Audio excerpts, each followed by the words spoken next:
اس کو سمجھنے کے لیے ہمیں کوئی نہ کوئی ریفرنس لینا پڑتا ہے، ٹھیک ہے.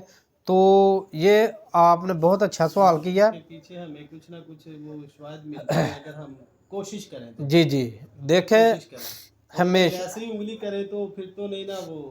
طارق بھائی جو بندہ محنت کرتا ہے نا جی جی وہ کسی بھی بات کے نتیجے پر ضرور پہنچتا ہے. جی بالکل. ٹھیک ہے. میں آپ کو ایک چھوٹی سی کہانی سناتا ہوں.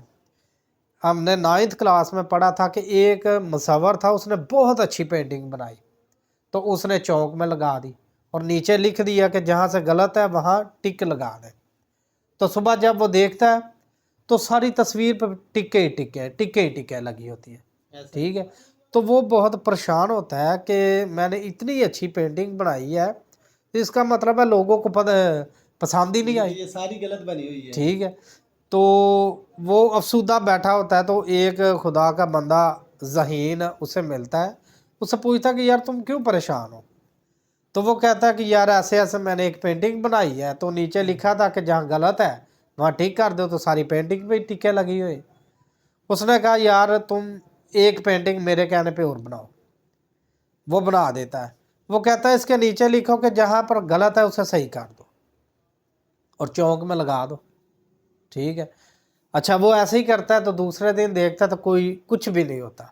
مطلب لوگ غلطیاں نکالنا جانتے ہیں، بس خود محنت کرنا نہیں. خود جو محنت نہیں نا کرتے وہ ایسی غلطیاں نکالنے کی کوشش کرتے ہیں. ٹھیک ہے. تو جیسے طارق بھائی نے بتایا کہ ہمارا ای میل ایڈریس آپ کو مل جائے گا سکرین پہ. ٹھیک ہے. تو جس کسی خدا کا، دیکھیں ہم تو اسٹوڈنٹ ہیں، ہم استاد نہیں، ہم ان سے ضرور سیکھیں گے. جو بندہ ہمارے کسی بھی بات پر متفق نہیں ہوتا تو وہ ہم سے رابطہ کرے اور ہم ان سے سیکھیں گے. ٹھیک ہے. تو ہم اپنے سوال کی طرف آتے ہیں.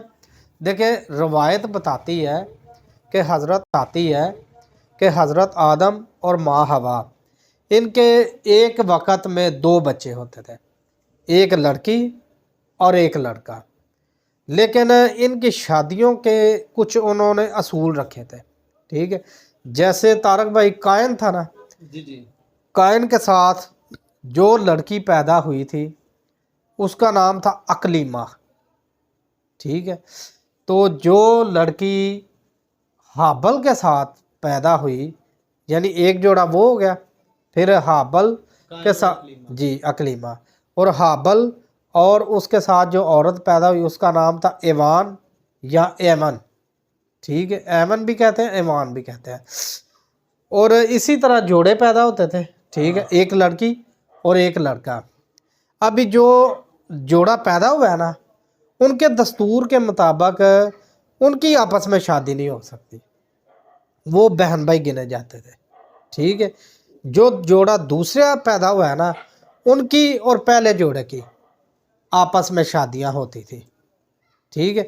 یعنی کہ جو نا حابل کے ساتھ جو عورت پیدا ہوئی ہے ایمن، ٹھیک ہے، قائن کی شادی ہونی تھی اس کے ساتھ، ایون کے ساتھ. اور اقلیمہ جو قائن کے ساتھ پیدا ہوئی ہے اس کی شادی حابل کے ساتھ ہونی تھی، یہ ان کا دستور کے مطابق. ٹھیک ہے. ابھی جو ہے قائن وہ اقلیمہ کو پسند کرنے لگ گیا. ٹھیک ہے. ادھر پہ آ کے ان کا مسئلہ بن گیا، یعنی کہ ادھر پہ گڑبڑیشن ادھر گڑبڑیشن ہو گئی. تو اس نے یہ معاملہ اپنے ماں باپ کے پاس لے کر گیا کہ میں نے ایمن سے نہیں، میں نے اقلیمہ سے شادی کرنی ہے. لیکن انہوں نے کہا کہ بیٹا دیکھو ایسے نہیں ہو سکتا، یہ ہمارے دستور کے خلاف ہے. آج دیکھیں، آج جیسے ہم نے چاچے کی بیٹی سے، ٹھیک ہے، تائے کی بیٹی سے شادی نہیں کرتے. ٹھیک ہے. تو اگر ہم کریں گے تو یہ درست نہیں گنا جائے گا. ٹھیک ہے.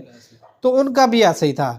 اب جب بات حد سے بڑھ گئی تو ماں حوا اور حضرت آدم انہوں نے ایک فیصلہ کیا کہ یہ فیصلہ ہم خدا پہ چھوڑتے ہیں کہ خدا اس کے بارے میں کیا فیصلہ کرتا ہے.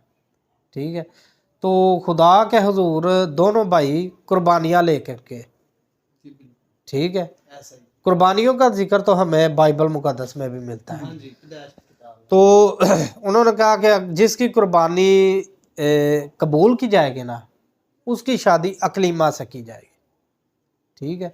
تو حابل کی قربانی قبول ہوئی اور قائن کی قربانی نامنظور کی گئی، ٹھیک ہے۔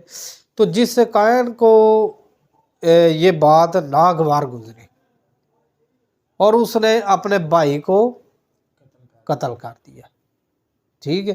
جب اس نے اپنے بھائی کو قتل کیا تو وہ خدا کی طرف سے سزاوار ٹھہرا اور اسے لعنت ملی، ٹھیک ہے۔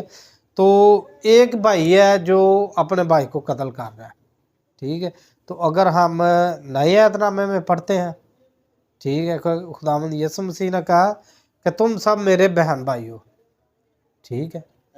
ہم اپنے خداوند یسوع مسیح کو اپنا بھائی کہہ سکتے ہیں، اپنا استاد کہہ سکتے ہیں، اپنا باپ کہہ سکتے ہیں، ٹھیک ہے۔